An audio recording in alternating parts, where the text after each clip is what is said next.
Hola, hola, muy buenas tardes a todos nuestros auditores por Radio Guayacán 95.1 y a todos quienes nos ven también en todas las plataformas digitales a través del sitio web de la radio. Estamos en Luces Literarias fomentando el goce lector. Este es nuestro segundo episodio de un proyecto enmarcado por el Fondo de la Cultura, las Artes y el Patrimonio. Quien les habla, Paula Godoy, periodista y coanimadora de este espacio, junto a la gestora cultural Lucía Volados. Lucía, ¿cómo te encuentras ya en esta segunda edición de Luces Literarias? Feliz porque hemos tenido una muy buena recepción y excelentes invitados como en el día de hoy.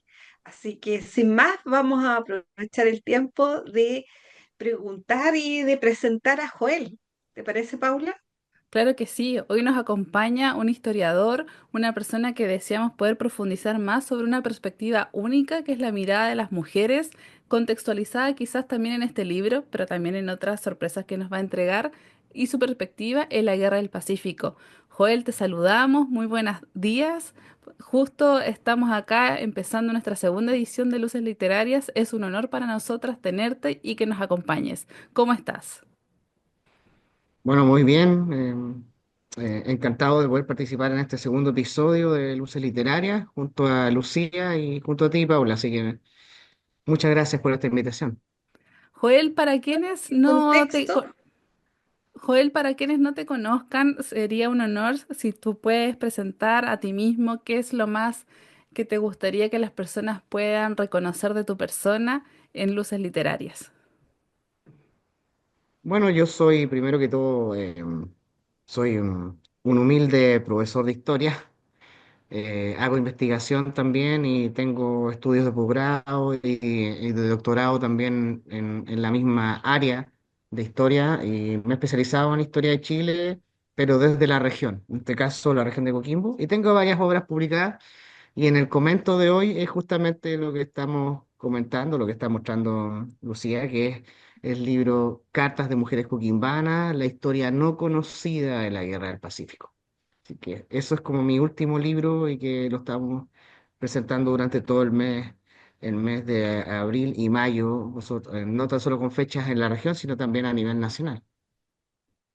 Perfecto, Joel. ¿Y cómo nace en ti propiamente como historiador y profesor docente de esta área, pero cómo nace en ti este interés de posicionar a la mujer que muchas veces ha sido lamentablemente relegada en nuestra historia o cómo contamos también la historia? Bueno, de partida me crié en un ambiente donde hay mujeres muy destacables, mis abuelas, mi abuela materna es de un sector de Huentelauquén, Los Vilos, ¿cierto? Y que tiene el tema de la pesca en sí, es una familia pesquera. Mi, mi abuela paterna, en un contexto de minería del carbón en Lota.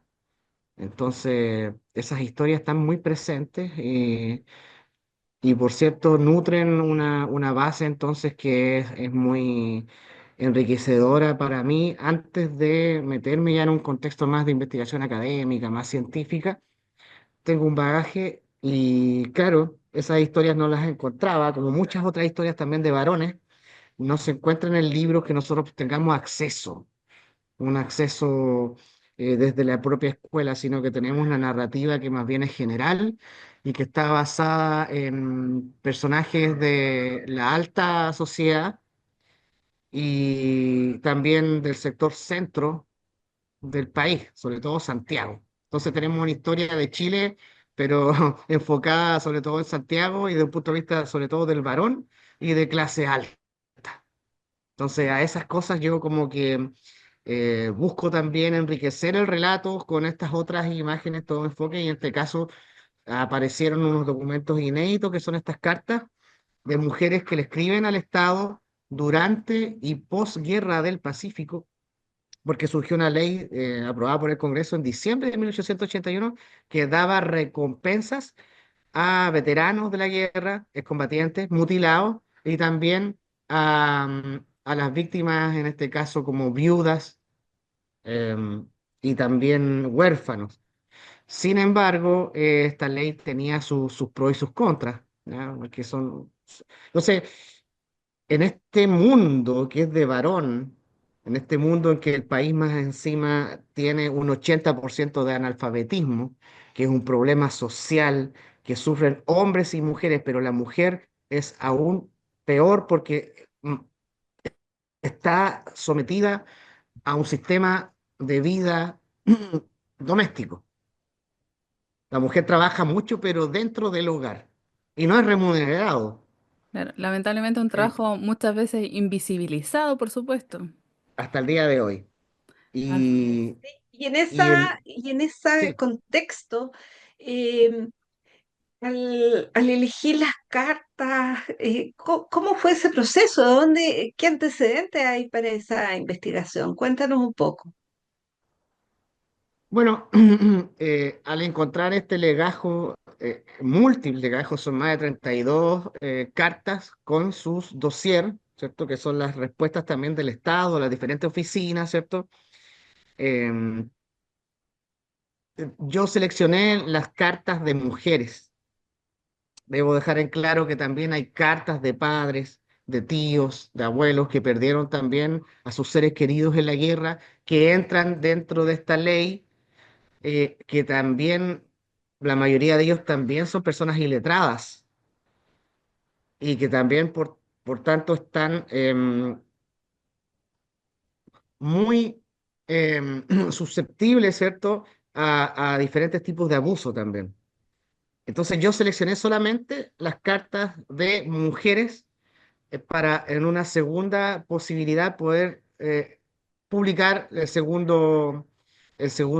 una caja que todavía queda con documentación y que también es inédita y que también nos muestra perfiles, datos biográficos de estas personas que son gente del pueblo, no es gente de la alcurnia, de la élite, ¿cierto? De la clase alta, como también se puede definir, sino que son personas que están realmente indefensas y que tienen que ingresar obligadamente a este sistema para que el Estado les reconozca que son realmente víctimas, que son beneficiarias del sacrificio de este familiar que falleció en la guerra. Y el tema es que la ley solamente daba un paraguas social, ¿cierto?, de beneficios, pagos en este caso, a los que habían, a los deudos de familiares que habían muerto en combate. Y la mayor parte de los chilenos muertos en la guerra son personas que murieron por enfermedades, por accidentes, mordidos por serpientes, porque el ejército chileno llegó hasta el Amazonas. O sea, hay todo un complejo de bajas en el ejército que tiene que ver efectivamente con el servicio en sí en campaña y hay solamente un 30% que muere en combate. Entonces quedaba el 70% fuera de esta cobertura del Estado, en base a esta ley. Entonces, ese drama se va viviendo y se nota en las cartas, aunque hay un formato, por cierto, para ingresar a estas cartas. em, Sin duda que entre líneas van surgiendo estos datos biográficos de estas mujeres, de dónde venían, dónde habían nacido, dónde se habían casado, ¿cierto? Y tenían que presentar todas esas pruebas. Tu historia Entonces personal tenían que, y claro, ese entonces, tremendo esfuerzo que hiciste. ¿Cómo llegaste primero a la temática? Eso es lo que, porque ¿por qué específicamente la guerra del Pacífico y por qué mujeres que tienen que ver con eso? claro, yo lo presento como el creé un concepto, ¿ah? Que no creo que sea original, pero al menos yo no lo he visto de esta forma, al menos, ¿ya? Puede que lo esté copiando de alguna forma que no, que hoy día no recuerde qué autor leí, quizás, ¿cierto? Porque yo leo mucho y uno no siempre anota las fuentes, pero efectivamente hay una corriente a nivel internacional, en Francia, en Inglaterra, en países que han vivido guerras mundiales, por cierto, en que está también el foco en el hogar, en la intimidad, cómo está viviendo. Pero en Chile se ha tratado poco con el aspecto de la guerra del Pacífico, ¿ya? Siempre surge la mujer de la aristocracia que creó ciertas sociedades benéficas, ¿cierto? Para huérfanos, para darle cobertura también a viudas. Pero ¿qué pasa con el pueblo y con la mayoría de las mujeres que estaban en el hogar, en el mundo doméstico? Y que tiene que salir cuando muere el hombre, que en la época era el proveedor del hogar, y ella se queda con tres o cuatro hijos y manteniendo el hogar, animales, etcétera, etcétera, sin ningún tipo de apoyo. Tiene que salir a trabajar en minería, tiene que salir a trabajar al campo, en trabajos y oficios que eran del mundo masculino. Eh, entonces, el Frente Doméstico de la Guerra del Pacífico, así lo presento. Y eso no estaba. Y lo poco que hay de mujeres aparte también se ha dado en el último tiempo, al menos desde unos 10 años al menos, que es revalorizar a la mujer que va con el ejército, que son autorizadas, las famosas cantineras, ¿cierto? Que ya había un antecedente de la guerra anterior con Perú y Bolivia, con la guerra contra la Confederación, donde hay una mujer chilena que trabajaba en el Perú y que durante la guerra le queman su fonda chilena, que se llama en el Callao, y ella se hace la primera cantinera, ¿cierto? Y es elevada a un rango militar que es Sargento Candelaria Pérez. Y Y ella ahí participa en la batalla de Yungay, ¿cierto? 41 años después, cuando Chile otra vez está en guerra, se autoriza a mujeres que sirvan en el ejército y que se instruyen militarmente. Ellas no tan solo hacen una labor de enfermería, una labor logística de apoyo, ¿cierto? Sino que también ellas están combatiendo. claro, Ellas y que están también los otros combatiendo. roles son igual de esenciales y no más bien nombrados. Estamos acá en Claro. Luces Literarias por Radio Guayacán FM conversando con Joel Avilés, autor e investigador. Lucía nos adelantaba ahí, nos mostraba para quienes nos ven en las plataformas digitales el libro, lo que estamos consolidando esta conversación, todo este trabajo que ha hecho Joel. ¿Cuál es el título de este libro y dónde lo pueden encontrar para quienes nos están escuchando? Cuéntanos, Joel. Bueno, este libro, em, Cartas de mujeres coquimbanas en la Guerra del Pacífico, la historia no conocida de la guerra, se puede encontrar en las principales librerías de la región de Coquimbo en este momento. Está en la Borde Libro, ¿cierto? Va a estar también en Aura Libros, ahí estamos haciendo también, estamos moviéndonos también para el mercado de Santiago. Eh, y claro, como es una publicación regional, con aportes del gobierno regional de Coquimbo y patrocinada por la Corporación Cultural Gestores del Chuapá de Ojalá. Claro que es un equipo grande que ha trabajado este libro, donde hay también eh, mujeres que están haciendo artículos.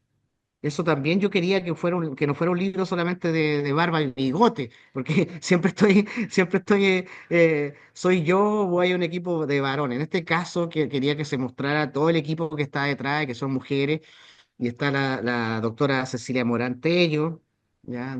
Doctora en historia, está la profesora Susana Pacheco, que tiene un vasto mundo ya de publicaciones, está eh, también una poeta, Vivian Seori, ¿cierto? Está Anita Olivares, que logró el reconocimiento por parte del Estado en una ley del Congreso Nacional hace unos 2 años, 3 años, del 27 de noviembre como el Día de la Cantinera, porque recuerda la batalla de Tarapacá, donde fueron quemadas tres cantineras por el ejército peruano en una enfermería, tres cantineras chilenas. Entonces el Joel, 27 de noviembre Joel, se conmemora.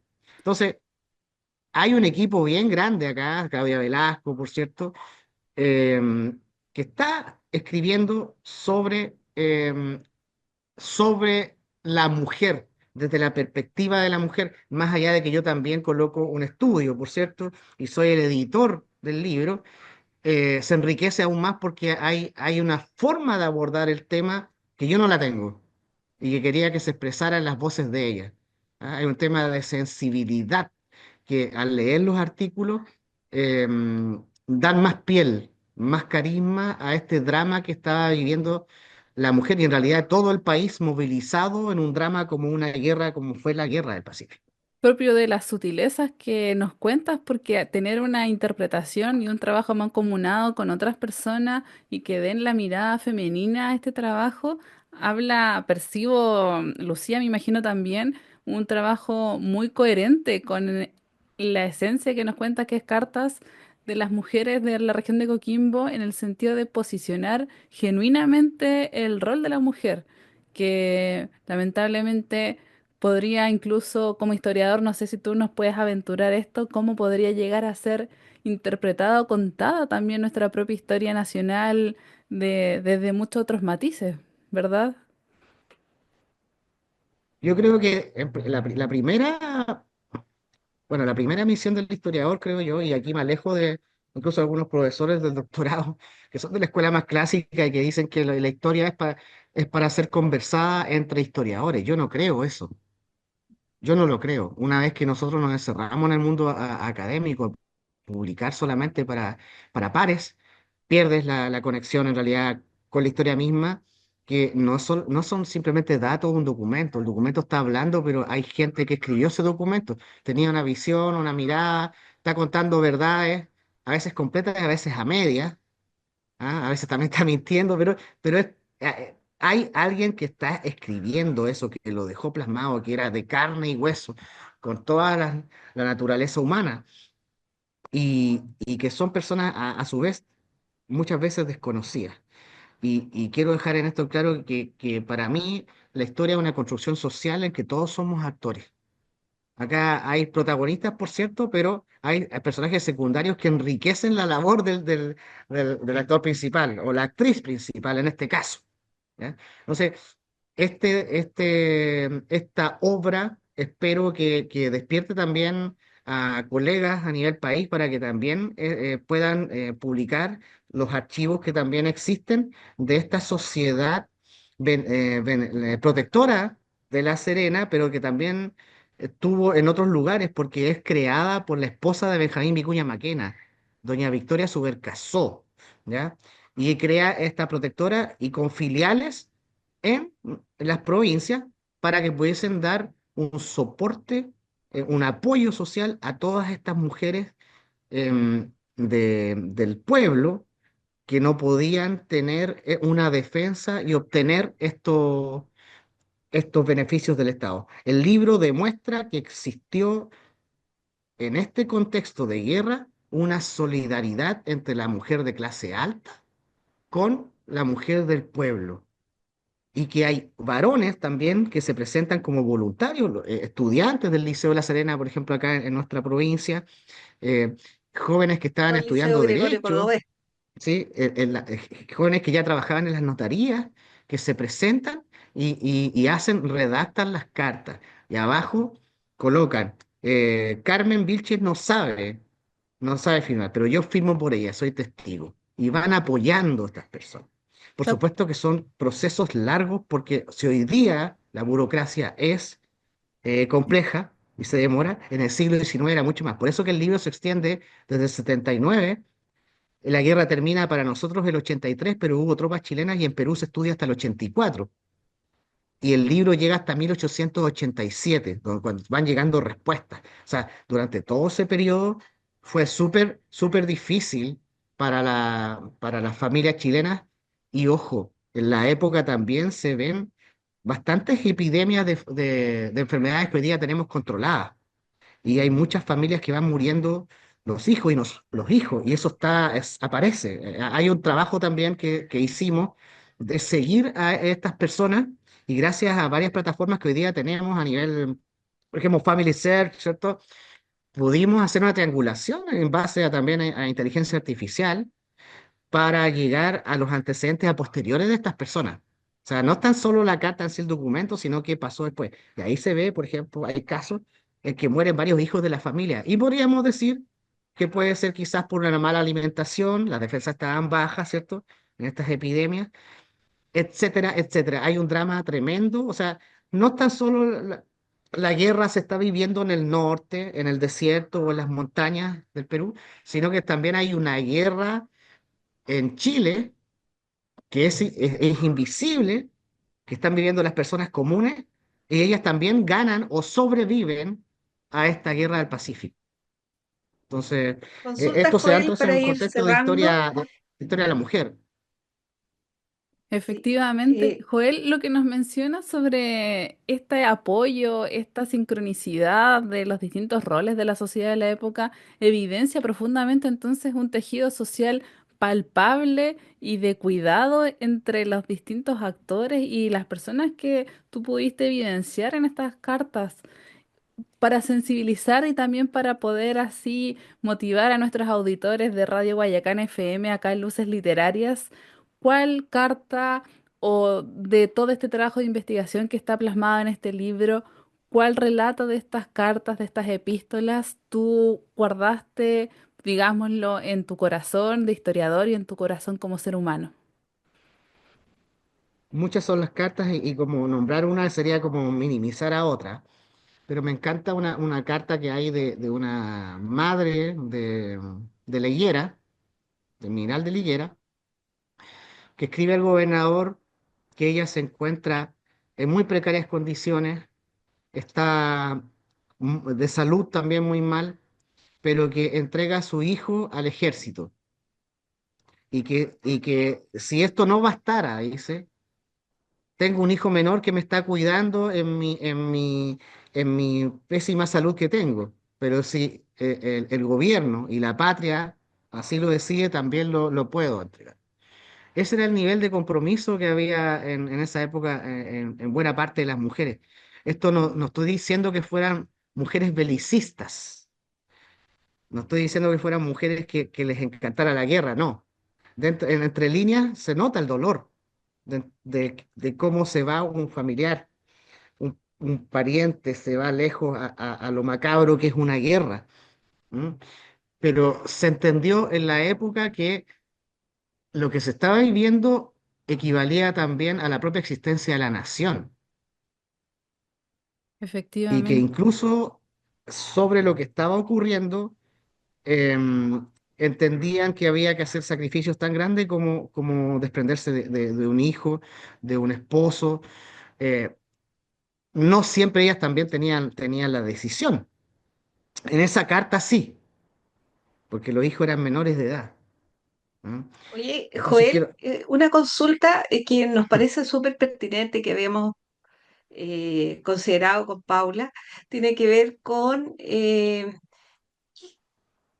¿qué crees tú en esa ficción, en el sentido de qué diálogo se podría establecer entre estas mujeres que tú sacaste estos testimonios con en relación a a todo lo que está pasando ahora con mujeres y las luchas que todavía siguen?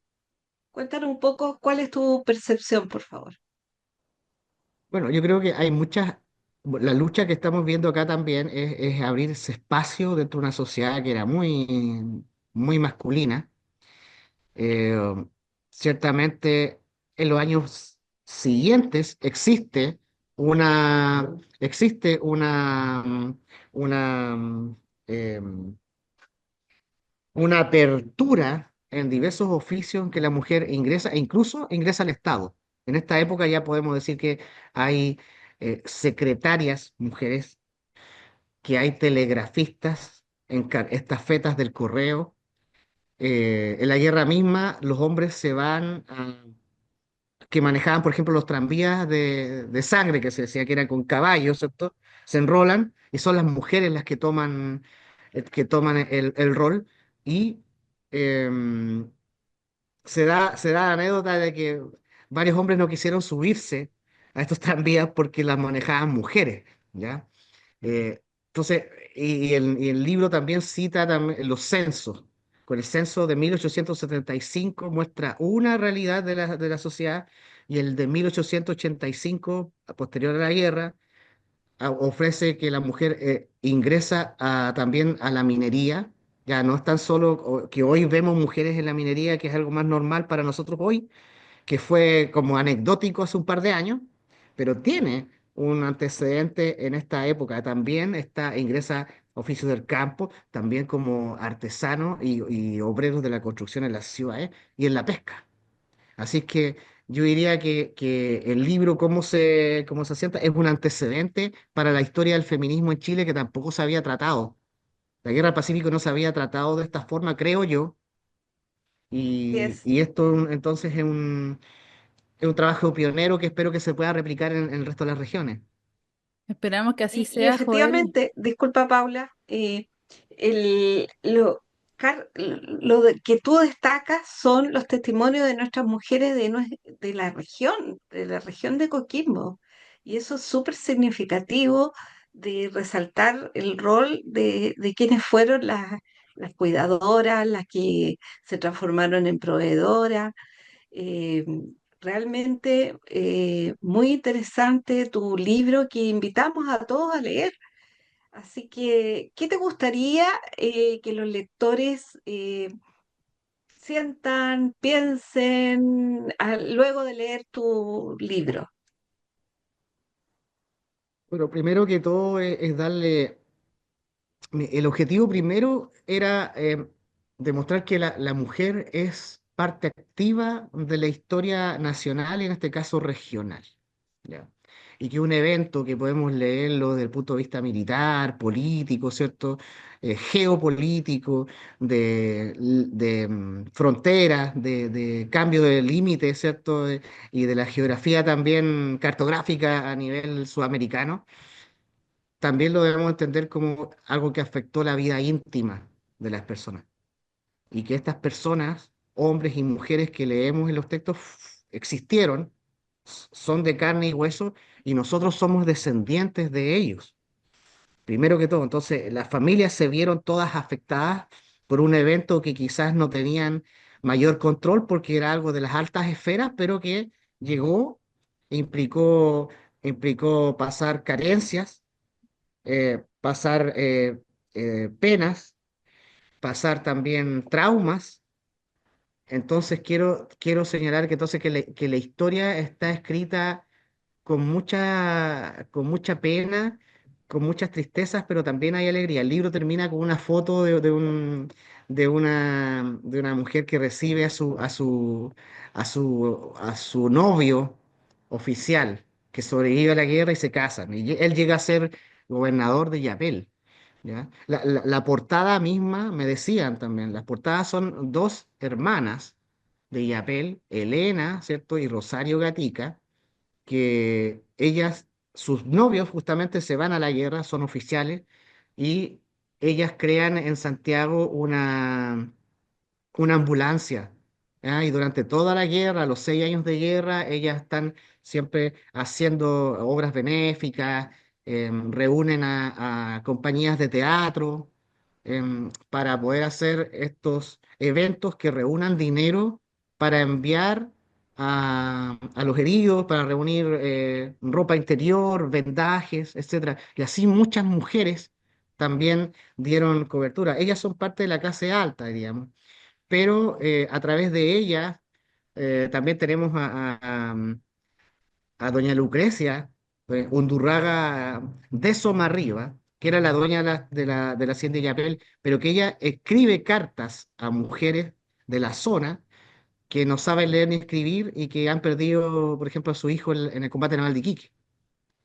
Y se reúne todo el pueblo de Yapel, la gente, digamos, de clase alta, los profesores del liceo de Yapel, y firman como testigos de que conocen a esta señora y que el hijo, efectivamente, pescador en Los Vilos, se enroló en la Marina y murió en el 21 de mayo. Entonces estamos viendo una sociedad que es solidaria en un momento de crisis. Y si hay algo que destaca a los chilenos hasta el día de hoy, con todas nuestras características, es que mantenemos la solidaridad en tiempos Efecti- difíciles. Y eso nos ha llevado a superar numerosos traumas y acontecimientos de nuestra historia. Efectivamente, y tu libro, como nos anunciabas, este final o esta sensación esperanzadora dentro de un contexto muy adverso. Joel, ya pronto de cerrar este primer bloque acá en Luces Literarias por Radio Guayacán FM, hemos inaugurado en nuestro primer episodio una sección súper interesante, la cual esperamos poder proyectar a lo largo de este proyecto, que es una mega lista de libros a recomendar. Sin duda alguna, el primer libro, me imagino, va a ser que buscas Mm. recomendar, por supuesto, el cual hemos hablado hoy, Cartas de Mujeres Coquimbanas, la historia no conocida de la Guerra del Pacífico.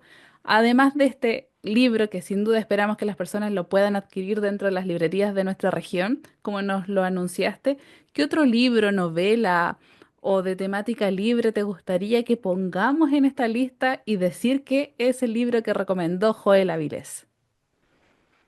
Bueno, entre los libros que estoy leyendo, leo mucho, ¿ah? Pero el libro que estoy leyendo en este momento es Motivo de San Francisco de Gabriela Mistral, ya que estamos en el mes también de Gabriela, eh, estamos también en Semana Santa. Quisiera entonces que las personas pudiesen leerlo porque es un libro muy lindo y ella tenía una sensibilidad que venía justamente no tan solo de vivir en nuestra región, sino también desde la religión, de la religiosidad. Y por supuesto San Francisco, que es quizás el heredero de Cristo más interesante, bueno, de mi punto de vista, de cómo construir una sociedad mejor, más empática, más piadosa y al servicio de los demás. Y yo también creo que también me identifico con San Francisco. Ya tengo la pelada, ¿ya? Y evidentemente lo vivo así, creo que también mi trabajo como historiador es muy franciscano. ¿Mm? Agradecidas Así que entonces. Oye, eso. perfecto, ya nos estamos despidiendo y qué mejor cierre que nos acabas de hacer. Así que muchas gracias nuevamente, Joel. Te vamos a seguir invitando porque siempre es interesante contar contigo y tu visión de la historia, por supuesto. Paula, Agradecemos a todos, principalmente a Joel Avilés, por ser parte de este primer bloque en nuestro segundo episodio de Luces Literarias por Radio Guayacán FM. Atento a nuestras redes sociales, ahí vamos a compartir detalles sobre este libro, también donde lo van a poder encontrar y los accesos y conexiones con Joel Avilés en @luces-literarias. Vamos a una pausa entonces y nos encontramos en nuestro segundo bloque en Luces Literarias. Muchas gracias, Joel. Muy buenas tardes a todos.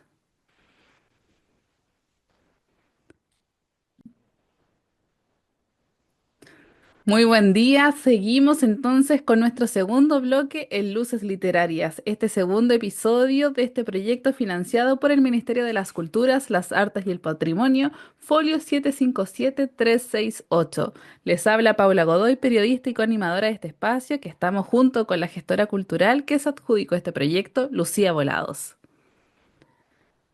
hola nuevamente. Aquí estamos con Lorena Arenas. Lorena, una amplia trayectoria en nuestra región. ¿Nos podrías indicar algunos antecedentes tuyos para que sepan quienes nos están escuchando de tu trayectoria? Primero, buenos días, Paula, buenos días, Lucía, muchas gracias por estar acá. Como bien tú mencionabas, mi nombre es Lorena, soy bibliotecaria, documentalista de profesión, y para los que se están preguntando si eso se estudia, porque es una cosa que siempre me preguntan, eh, es una carrera que dura 5 años más encima. Y además tengo un magíster en docencia para la educación superior y he trabajado en bibliotecas públicas, es como mi expertise como mediadora a la lectura. Eso es bien en resumido. Lorena, un gusto darte Y la entramos en bienvenida materia, ¿te en... parece, Paula? Disculpa, Lucía. Te decía que entramos en materia con Lorena, aprovechando el tiempo y la exposición. Vamos a hablar acerca del libro, porque estamos en el mes del libro, ¿no es cierto, Paula? Así es, estamos en pleno abril, mes del libro y el derecho de autor, y esa otra parte siempre queda relegada cuando hablamos del mes del libro. ¿Qué pasa con los derechos de autor? Pero antes de profundizar en ello, aprovechando la instancia de Lorena en este episodio de Luces Literarias, podríamos ahondar y profundizar en el libro, en este artefacto que causa tanta intriga, ha expandido el mundo de en tantas historias y ha también, ¿por qué no?, cambiado muchas vidas. Lorena, cuéntanos, el libro como artefacto en sí, ¿desde dónde tenemos nuestros primeros datos históricos de su existencia? Bueno, yo Voy a partir leyéndoles un pedacito de un libro que para mí es súper ilustrativo para el que quiere interiorizarse en este tema de cómo nacen los libros, pero en realidad para cualquiera que le guste un poco de la historia, un poco de saber la historia y los registros. Bueno, así se llamaba un ramo que yo tenía en aquella época cuando yo estudié bibliotecología. Pero voy a partir citando a la Irene Vallejo, que tiene este libro El infinito en un junco y que da cuenta un poco de esta historia, pero un poco para entrar en materia, como decía la Lucía. Dice, el libro ha superado la prueba del tiempo, ha demostrado ser un corredor de fondo. Cada vez que hemos despertado del sueño de nuestras revoluciones o de las pesadillas de nuestras catástrofes humanas, el libro seguía ahí. Como dice Humberto Eco, pertenece a la misma categoría que la cuchara, el martillo, la rueda o la tijera. Una vez inventados, no se puede hacer nada mejor. Y efectivamente eso, el libro es una invención humana que a diferencia de cualquier otra invención, no es una extensión, sino que es efectivamente algo que está por fuera de nosotros. Y los primeros libros de los que tenemos antecedentes no tienen nada que ver con los que vemos ahora. Bueno, y ahora los chiquillos a veces reclaman que los libros son muy gordos, muy pesados. Y la verdad es que en esa época habrían reclamado mucho más porque eran unas tablillas de arcilla. Estamos hablando de los sumerios. Y los primeros libros que se crearon no tenían ninguna intención narrativa, no querían entretener a nadie, la verdad es que querían poner normas. Entonces, el primer libro que encontramos tiene esa connotación, eran unos libros de arcilla, ¿cierto? De la época de los sumerios, y escrito con una escritura cuneiforme, quiere decir que hacían unos hoyitos en las tablillas. Lo que significaba que al encargado de llevar las tablillas y guardarlas, si se caían las tablillas, hasta ahí nomás llegábamos con el registro de lo que teníamos. Porque eran eso, eran leyes en general y eran registros de cosas. Lo que hace la diferencia, efectivamente, y lo que, como conocemos al libro en la actualidad, es más bien en la Edad Media, donde los libros dejan de ser unos rollos, pasan de ser rollos de papiro. Imagínense lo que significaría leer un rollo y ahí sí ya empezaba, ya había libros sobre narrativa, sobre mitología, sobre dioses. La religión siempre estuvo muy presente en la historia del libro. Imagínate Pero leer una imagínense lo que saga. Lorena, significaría agarrar un... ¿Ah? Imagínense leer una saga de todo. 6 tomos en rollo. No, estás loca, no. No, yo lo que De hecho hay pensaba también era representaciones cuando tú de hablaste algunas de los rollos, bibliotecas de... dice, y supongamos que se pasen las personas más rollo con los rollos.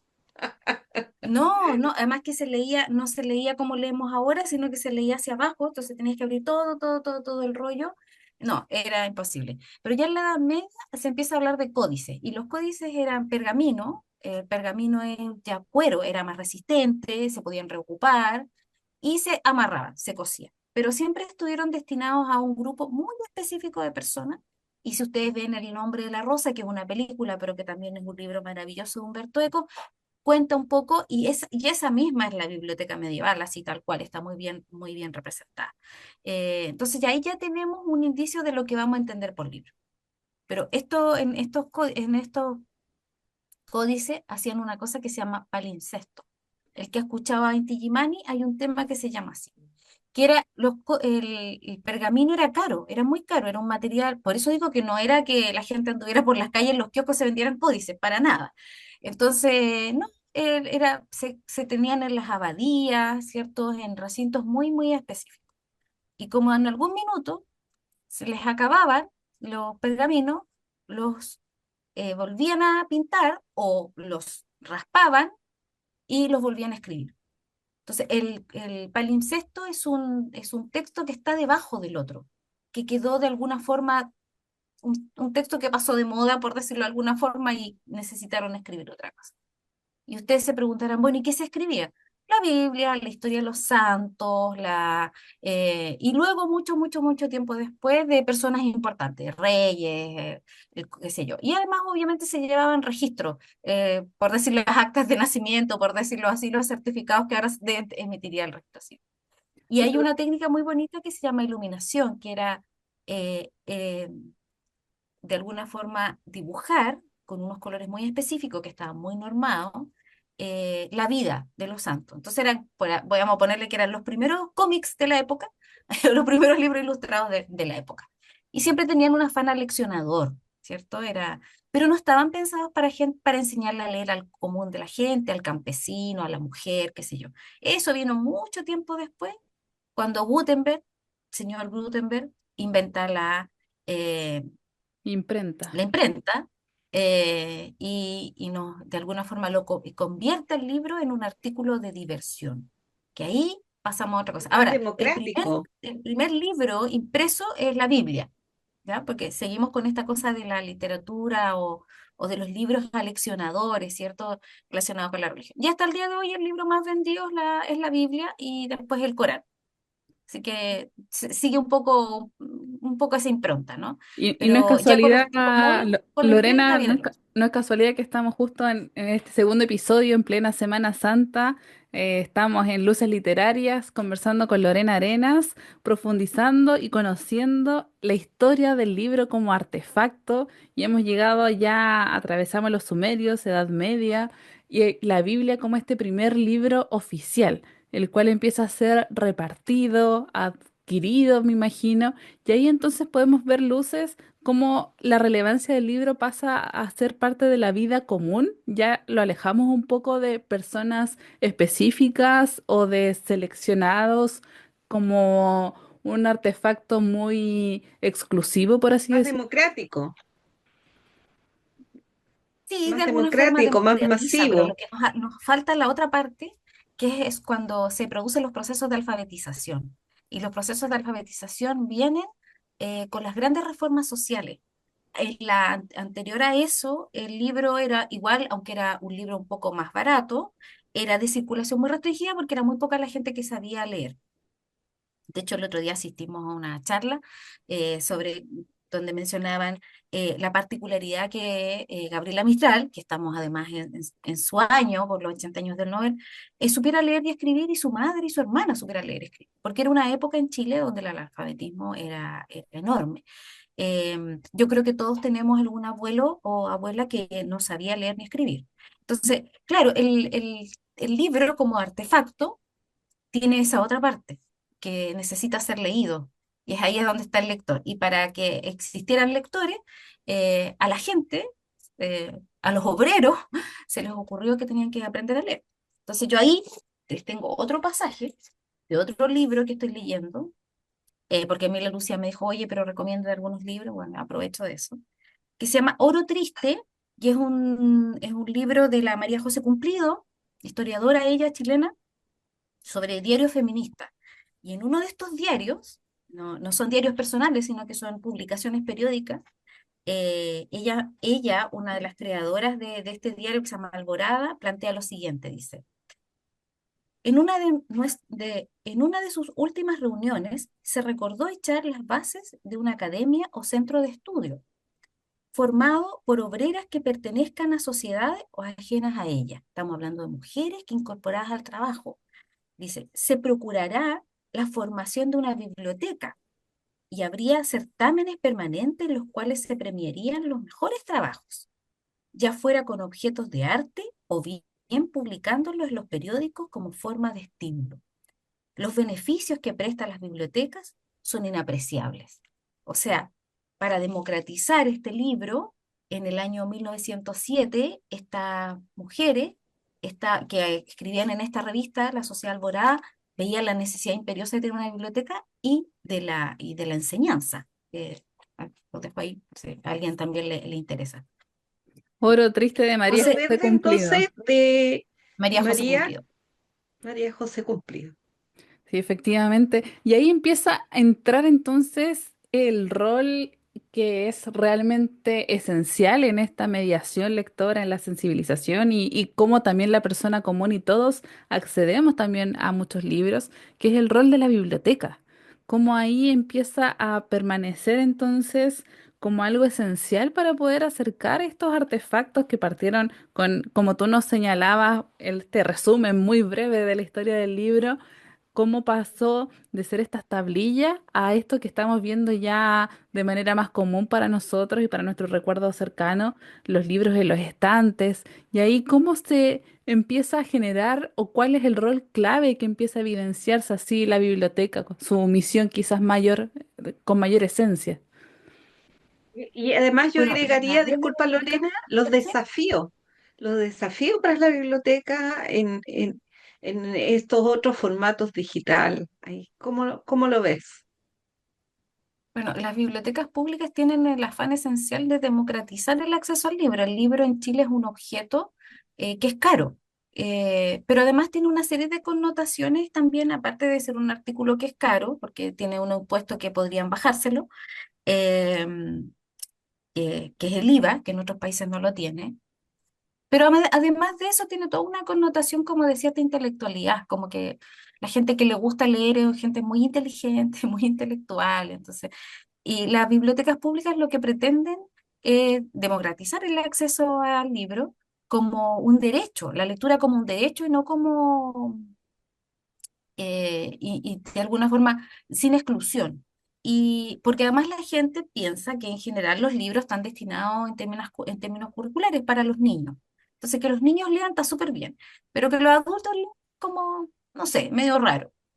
Y las bibliotecas públicas tienen este afán. Entonces, las bibliotecas públicas cuentan con material de todos tipos, eh, bueno, están llamadas a no tener censura. Las bibliotecas en el mundo siempre han actuado como espacios culturales abiertos, pluralistas, eh, etcétera. Y además, también como movilizadores sociales. Por ejemplo, en Estados Unidos hace muy poco salió un estudio de que la mayor cantidad de uso de las bibliotecas públicas de Estados Unidos son por personas que viven en la calle, que ha aumentado en un porcentaje súper alto.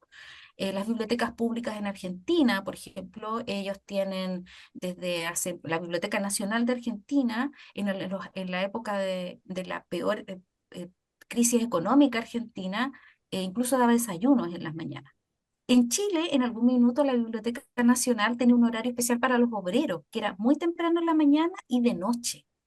Bueno, se ha ido quitando un poco en Chile. Las bibliotecas tienen un horario un poco fome para los trabajadores, porque abren a las 9 y cierran a las 6. En general, no todas. La Biblioteca Regional tiene otro y la Biblioteca Santiago también tiene unos horarios un poco más extendidos.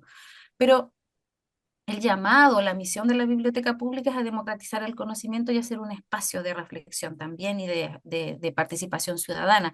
Entonces, lo que uno puede encontrar en la biblioteca pública como libro es un cuanto hay de información. Y también en ese sentido, yo creo que hay que destacar, así como que hay una crítica a los horarios, que sería bueno un horario más extendido, destacar que somos de los pocos países en Latinoamérica que tenemos una red de bibliotecas, que hasta hace unos años eran más de 300 bibliotecas públicas. Y el eslogan era de Bisbiri a Puerto William, que efectivamente, o sea, no hay un servicio que tenga ese nivel de capilaridad que no sea la biblioteca pública, excepto los servicios de salud. Entonces, dice bien eso, dice bien. Ahora, en las condiciones un poco precarias que algunos funcionan, no dice tan bien, pero por lo menos están. O sea, en esta región hay bibliotecas en cada una de las comunas y hay incluso en Coquimbo hay más de una biblioteca en la comuna. Entonces, eso dice bien también de nosotros.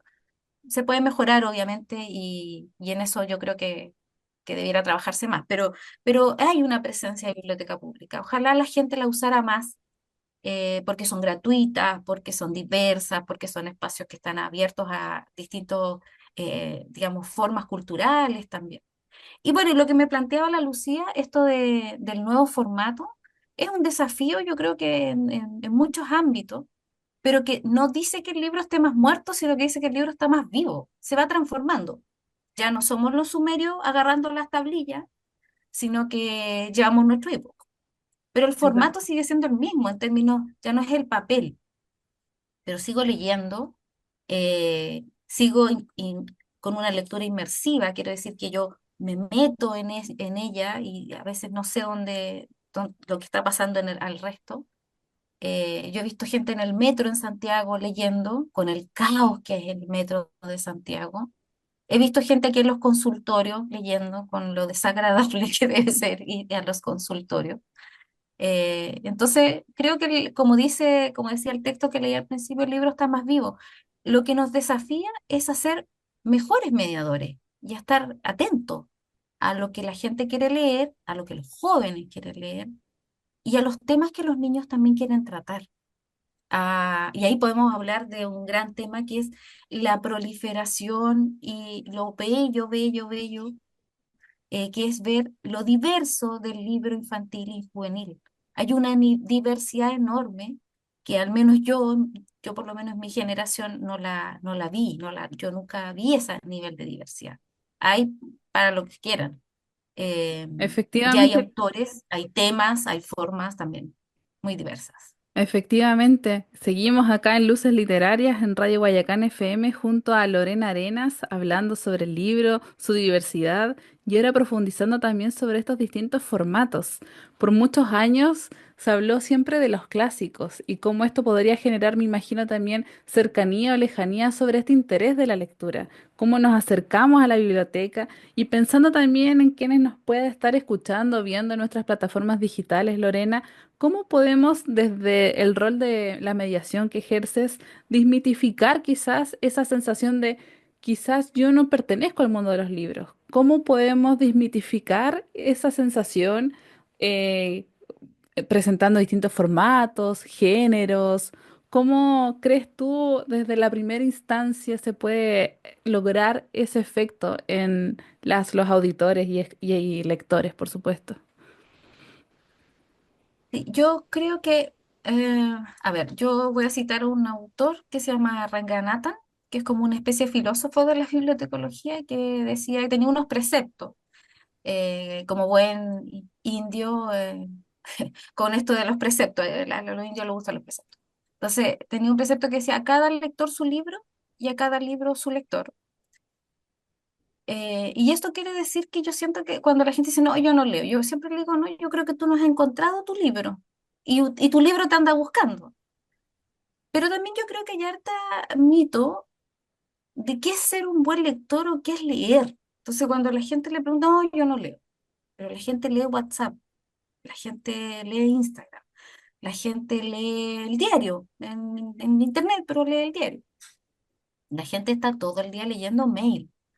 Ahora, entonces, no, no somos lectores. No puedes no ser lector porque vivimos en una cultura de una lectura escrita. O sea, yo salgo a tomar la micro y tengo que leer. Y aquellos que están fuera de eso son los analfabetos. Entonces, otra cosa es que uno lea novela, poesía, ensayo, historia, etcétera. Pero somos lectores. Leemos al otro. Y entonces yo siempre digo que, y también ahí citando a Paulo Freire, uno lee el texto, pero también el contexto. Quiere decir que los niños antes de nada leen la cara de la mamá, leen el espacio, uno lee a los otros. La Entonces también interpretación. lee, lee el mundo, en Mm. definitiva, porque es un código. Y todas las artes además tienen un código distinto. Entonces uno va a ver una obra de teatro y está leyendo eso. Entonces con los libros pasa un poco eso. Lo que yo creo que nos asusta, sobre todo ahora, en estos tiempos, son dos cosas, creo. Sentir que no entendemos, y a veces es bueno no entender, y sentir que nos tenemos que detener. Leer no puedes andar a la carrera. Yo voy a contar una anécdota. Yo soy súper, súper lectora, y cuando estaba en la universidad leía tanto que leía caminando. Y una vez choqué con un poste, así de pajarona, digamos, y así de lectora. Pero en general, la gente que choca ahora porque anda con el celular, porque está leyendo. Claro, otro formato. Entonces, también, si yo me leo un microcuento, si yo a la pasada me leí, no sé, el otro día alguien me decía, no, yo no me leo ni los resúmenes.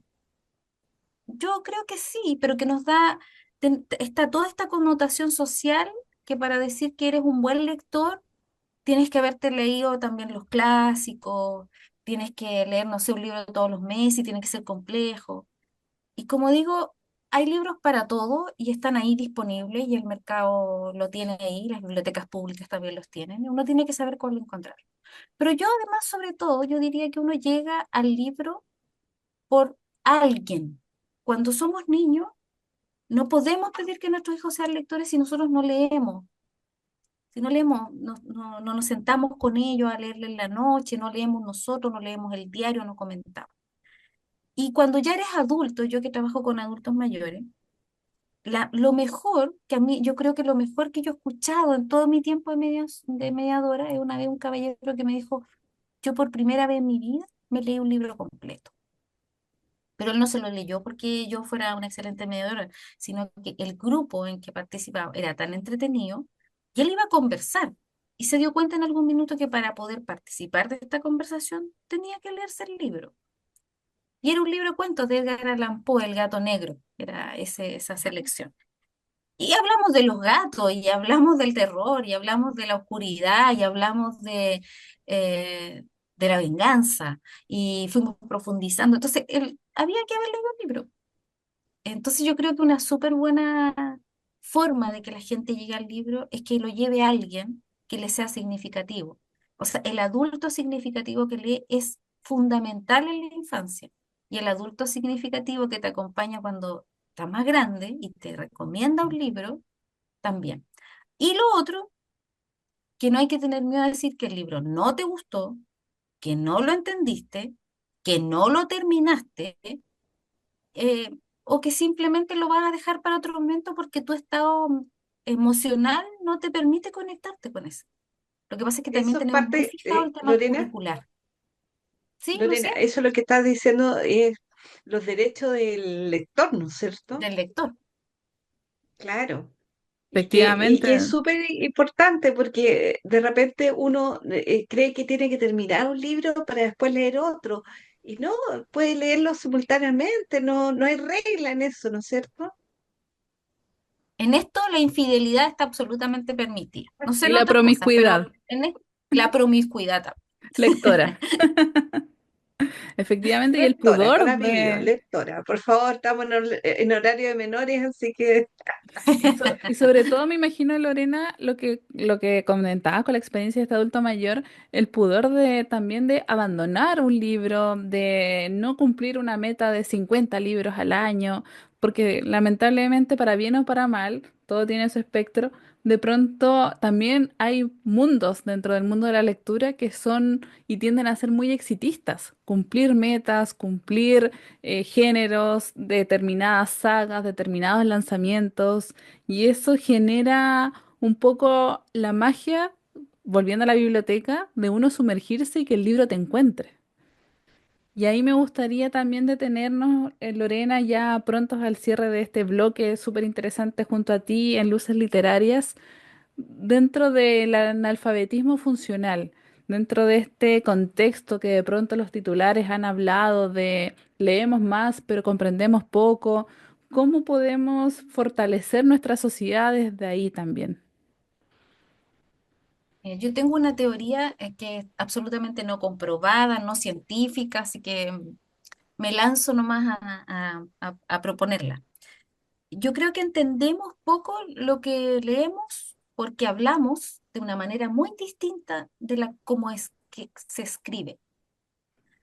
Por ejemplo, un texto legal, yo que soy lectora, para mí es muy complejo de entender, porque no estoy en ese mundo. Entonces, para un niño, a un joven que escucha, no voy a repetir, no voy a hacer un símil de cómo yo creo que hablan, pero con un lenguaje muy, muy básico, cargado de una serie de connotaciones, tú te enfrentas a un libro que tiene un lenguaje que no es el tuyo. Entonces tú no lo entiendes. Te separa. Hace muy poco leí un libro de Gabriela Mistral. eh, y comenté que efectivamente se me había hecho en algunas partes complejo porque tuve que buscar en el diccionario qué significaban algunas palabras. Porque ella ocupa varios símiles y porque además se relaciona a otros autores y porque en este caso en particular hacía alusión a pintores que yo no ubicaba o que sí. Entonces, yo siento que no entendí, o sea, por ejemplo, tú lees un recetario médico, el prospecto médico que viene con los remedios, y muy probablemente no lo entendamos, porque ese lenguaje está alejado de lo como hablamos normalmente. Entonces, tenemos una cultura de la cultura escrita que de alguna forma es disímil de nuestra cultura oral. Y yo creo que por eso es muy difícil entender. Y lo otro es que porque no nos podemos concentrar largo rato. Entonces, nos cuesta mucho estar por ejemplo, los videos de YouTube son cada vez más cortos. La gente que escribe, o sea, Twitter nos ha hecho pésimo porque estamos acostumbrados a ese mensaje, al eslogan. Entonces, concentrarnos más nos cuesta. Nuestro cerebro no está acostumbrado. Pero es como hacer ejercicio, po. Cuando la gente decide, no, voy a salir a trotar, o sea, la primera vez que uno va al gimnasio, el primer día, llega a su casa, dice, no, oye, nunca más, me duele hasta el pelo. La verdad es que con la lectura también es eso. Es un ejercicio y por tanto hay que entrenarlo. ¿Y saben cuál es la mejor forma de entrenarlo? Cuéntanos, Que la Lorena, lectura ¿cuál esté es en la todas mejor partes. forma? Que la lectura está en todas partes. Yo tengo una amiga que tiene libros y revistas en su baño. Había mucha gente que criticaba porque el Condorito estaba en las bibliotecas públicas y el Condorito es uno de los libros de los revistas o libros más pedidos de las bibliotecas públicas. Empecemos por cómics, empecemos por novela gráfica, por libro ilustrado, por libro silente. No le tengamos miedo como adultos también a mirar esto, a estos formatos que son, entre comillas, para niños, pero no lo son. Son libros profundos, hermosos, estéticamente alentadores. Eh, y la otra fórmula es que alguien te converse de un libro. Díganme si no a uno le dice, oye, vi una serie y está súper. O sea, todo el mundo está hablando de adolescencia. La gente que habla de adolescencia no son psicólogos, algunos no son adolescentes, algunos no son padres, pero hemos sintonizado con eso. Y alguien te la recomienda y tú dices, sí, la voy a ver. Bueno, eso mismo pasa con los libros. Cuando alguien te recomienda un libro, te conversa de un libro, no del libro, sino que de lo que trata, de la historia, del personaje. Oye, sí, y mira, pasó esto. Y buenos recomendadores de libros hay por montones en YouTube, en montones de lugares. Y por último, hay otro medio también que yo encuentro que es súper válido, que son los audiolibros, que es como un podcast. A mí me encantan los podcasts, yo escucho podcasts. Entonces uno se pone los audífonos y va con el celular y pone su audiolibro y ¿Cuánto, la Lorena? cooperativa, por ejemplo, tiene unos audiolibros descargables, gratuitos, cortos, de cuentos chilenos, por ejemplo. Entonces, ustedes dirán, bueno, pero eso no es leer. Es que sí, de alguna forma sí es leer, porque si no la gente que es ciega no leería y la gente ciega lee. Claro, no hay que ser policía de la lectura, sino que permitir ese bagaje amplio de disfrutar y hablando recién sobre lo que nos genera separación en esta comprensión de lectura, también hay instancias como lo que mencionaba sobre la proliferación de los libros infantiles y juveniles, como ahí también se genera ya mucha cercanía, mucha representación de la diversidad, de la inclusión, personajes en los cuales cada lector o lectora se puede ver reflejado. Y eso también genera sentirse parte de una historia y también un libro que más allá de una frase cliché, genuinamente puede acompañar, sostener y salvar también una vida. O sea, yo personalmente siento que a mí la lectura me salvó en la pandemia. Yo creo que me habría vuelto completa y absolutamente loca si no hubiera tenido la lectura como compañía y y las artes en general, que uno a veces las menosprecia, pero todos vimos montones de series, escuchamos recitales, no sé, veíamos a nuestros cantantes favoritos de alguna forma haciendo sus live en las casas. Eso es arte. Y la escritura es otra forma más de arte, preciosa, que nos ha acompañado como ya les contaba, de alguna forma desde que la humanidad se pone de pie y porque hay gente que dice que incluso las cuevas de Altamira, que son representaciones gráficas de la vida de los neandertales, también son formas de libro. Claro, había una representación, llevaban una cuenta, había una historia ahí también. Entonces yo creo que el libro nos ha acompañado siempre. Y ojalá que este mes a todo el mundo le baje la fruición de la lectura y puedan participar de montones de actividades que hay, de las más diversas en todos lados. Así que, bueno, y que dure el resto del año, porque Gabriela también se lo merece, sus 80 años del nombre. Así es, Bien, Lorena. bien pron- dices tú, disculpa, Paula, eh, yo lo que te quería contar que este programa, a la vez, ya que hablaste de los podcasts, también se va a transformar en un podcast en el cual no solamente lo podamos escuchar en la radio, sino que también, obviamente, en la página web de Radio Guayacán y también próximamente lo vamos a subir a Spotify, ¿no es cierto, Paula? Para que también disfruten estas conversaciones en los distintos formatos, porque así como los libros se van transformando, la radio también ha ido complementando incorporando imagen, incorporando también estos nuevos formatos. Y tal como decían en el libro y en la radio, no muere, sino que va creciendo, va mejorando su tecnología. Y esa es la idea de que tengamos más lectores y más oyentes en el caso de la radio, ¿no es cierto?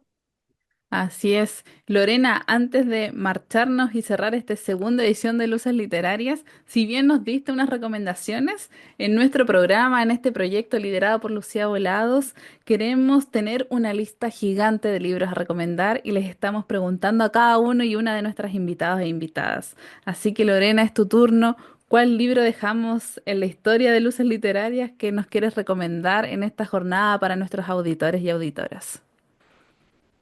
Yo quiero recomendar un libro que para mí es increíble, lo leí hace poco, que es de Mariana Enríquez, se llama Un lugar soleado para gente sombría, eh, y dice, quien ose adentrarse en las páginas de este libro sentirá un escalofrío, recorriéndole la espina dorsal y algunas cosas más. Son 12 cuentos de horror, 12 relatos sobre el horror, sobre el mal que acecha y los monstruos que surgen de pronto en la realidad más cotidiana, en grandes urbes o en pequeños pueblos recónditos.